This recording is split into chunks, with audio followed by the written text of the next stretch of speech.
handang magsalita. Yung sulat niya kay PIDEA Chief General Lasso, copy furnished Office of the President, Congress at saka Senado. Sa PIDEA, medyo kabado sila nito. Kasi meron ng third party witness eh. So ang pag-asa natin is dito sa yung sulat na pinadala sa House of Representatives at saka Senate. Sa Senado lang ang tingin ko may pag-asa na aksyonan yung sulat na yun kasi handang isiwalat ng PIDEA agent yung nalalaman niya. Makakarating yung sa Committee on Dangerous Drugs na ang chairman si Senator Bato. Ito nga mga kababayan, bago natin ituloy ang video na ito, kung bago ka lang sa aking YouTube channel baka pwede makahingi ng like at subscribe at click mo na rin ang notification bell para updated ka sa aking nilalabas na bagong video. Salamat po. Okay, pag-usapan natin ngayon si Senator Bato de la Rosa. Nasa kanyang kamay ngayon, nasa kanyang balikat, depende sa kanyang desisyon o gagawin. Para maliwanagan once and for all ang issue, yung pulburon issue na pinasabog ni Maharlika lately. Diba, nagpakita si Maharlika ng dokumentos galing sa PIDEA na nagsasabi na kasama nga sa narcolis si Bongbong Marcos Jr. noong 2012. Kaya lang, yung mga dokumentos na ipinakita ni Maharlika, sinagot ng PIDEA na peke. Generated lang yun ng artificial intelligence. So, magkasalungat. Ito, ang magandang development, yung PIDEA agent na pumirma doon sa pre-operation report o yung mga dokumentos na pinakita ni Maharlika, matapang na nagpadala ng sulat sa PIDEA chief. Binasa yan ni Maharlika yung sulat na yan at ipinost na rin niya sa kanyang Facebook page.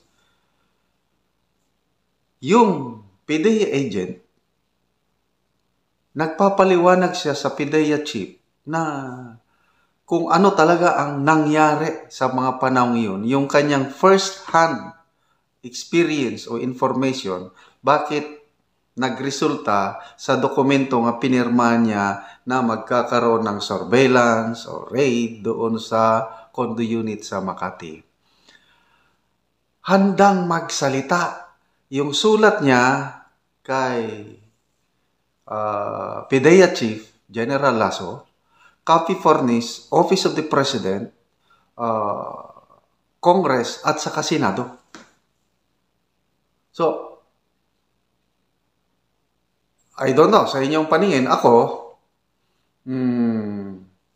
sa PIDEA, medyo kabado sila nito. Kasi meron ng third party witness eh.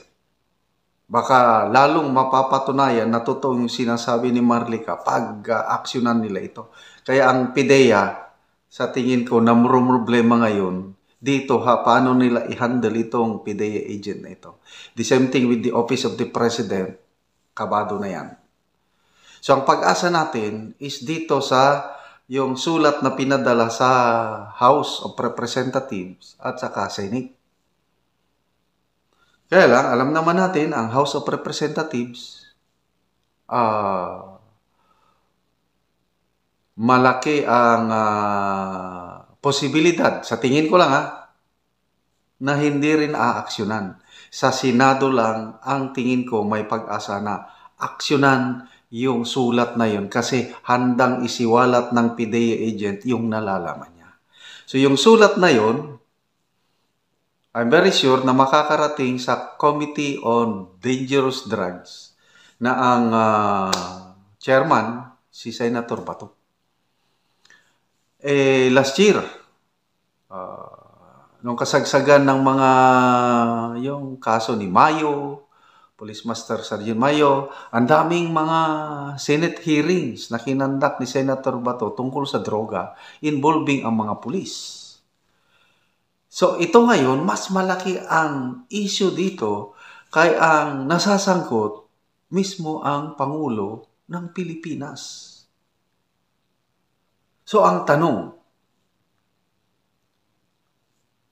mayroon bang tapang, meron bang sapat na paninindigan, prinsipyo si Senator Bato na imbestigahan itong pulburon issue tungkol sa PIDEA leaks? Yun ang tanong. So ano sa tingin nyo, mga kababayan? Kayo muna mag-comment. Iimbestigahan ba ito ni Senator Bato? Okay? So ito na. Napakalaking opportunity na dumating sa political career ni Senator Bato. Okay, kita ko may dalawang nag-uumpugang bato at naiipit si Senator Bato.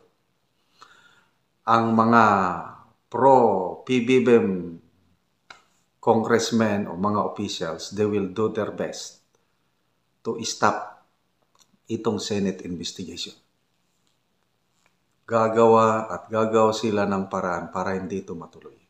Kasi sa tingin ko, yung PIDEA agent, handang magsalita. Kasi ito, na-research ko si Maharlika, tinatakpan niya yung pangalan ng agent. Hindi pa rin niya ipinapakita hanggang ngayon. Kailang ako, napag-alaman ko na kung sino yung PIDEA agent na yun. Meron akong kopya sa mga PIDEA leaks, yung expose ni Maharlika, nandun yung pangalan niya at hindi natakpan ng SNOPE. At nalaman kong feedback, yung karakter ng PIDEA agent na ito is walang sinasantok. Trabaho lang. Hindi siya apektado sa mga politiko o sa mga boss o ano. Kung ano ang tama, yun ang kanyang ginagawa. Kaya, to me, napakagandang development yung sulat na pinadala ng PIDEA agent sa PIDEA chief na copy furnace sa Senate. So kung ako ang inyong tatanungin, yun na nga, may grupo, puwersa na mag-advise kay Senator Bato na huwag kang mag-investigate. Kailangan mayroon ding grupo na i-investigate mo yan. Panahon na para malaman ang katotohanan. So, yun na. Maiipit sa dalawang bato si Senator Bato de la Rosa. So, let's pray na ang senador ma-enlighten siya at gawin niya kung ano ang tama. Kung ako, si Senator Bato de la Rosa, iimbestigahan ko yan. Okay? Iimbestigahan ko kasi para once and for all, maliwanagan ang taong bayan kasi sabi ng PIDEA, fake. Okay? Kaya lang, si Maharlika naman, yung mga paliwanag niya, napaka-convincing na hindi fake. So para once and for all, maalis na ang duda o confusion ng taong bayan, di mas magandang imbestigahan, di ba? Kasi sabi ni Attorney Roque, basta yung PIDEA agent na yun, lumantad sa publiko. At patunayan na perma niya yung nandun sa pre-operation report, authority to operate and others, perma niya, plus maipakita ang original document,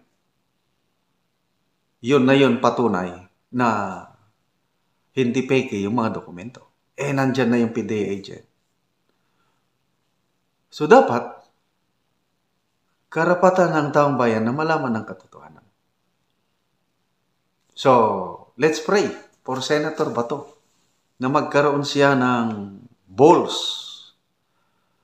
matapang na paninindigan para imbestigahan niya ito. Sino ang mananaig? Yung mga sulsul. Kasi may sulsul. Huwag!